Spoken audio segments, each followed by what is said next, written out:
everybody. Welcome to today's episode of DownStream Outdoors. Today on DownStream Outdoors, we're discovering a new plant.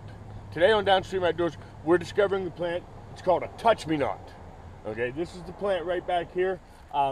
This here's one variety of it. There's two varieties here in the state of Pennsylvania. You can see it's got a beautiful, beautiful yellow flower. It's a very unique flower.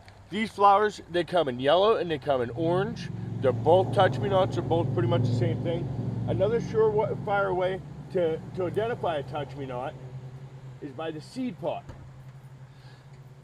This pod's not completely ripe. If it was completely ripe, you'd see the dark seeds inside, and all you'd have to do is give that little seed pod a little squeeze. If it was nice and ripe, well, let's see if we can find a ripe one to show you.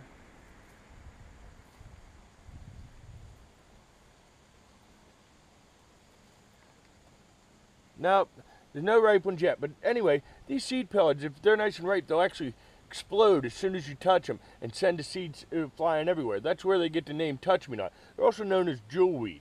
Now, what's significant about this plant? Why are we worried about this plant? Why are we learning about this plant today? Well, this plant is unique. It has very unique properties. It has a very juicy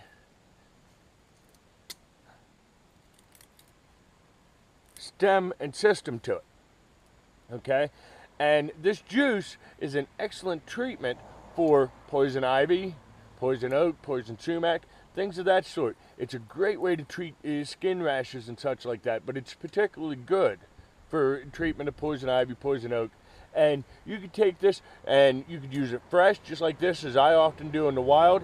You could take and puree this, freeze them into ice cubes and put them in your freezer and save them for any time you might run into them.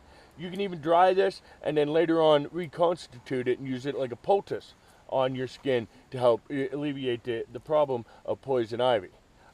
It's just one of them amazing things. You know, generally if there's something like poison ivy right near it in nature, there's always a cure for it. And I guarantee you, if I looked around, I wouldn't be too far from poison ivy right now. And right there growing beside it is the cure. And it's amazing how often that actually occurs in nature. It occurs quite a bit in nature. And just one of them things to keep in mind. Maybe get out and explore and try for yourself. If you don't want to try the plant, they actually make this in a soap. It's generally called poison ivy soap. And it's the same product. All you have to do is get out and try it, and that stuff you can find in your health food stores and such like that. I know my local department store actually sells the poison ivy soap made from jewelweed. Just something to think about, and until next time, keep your line wet and out of the trees.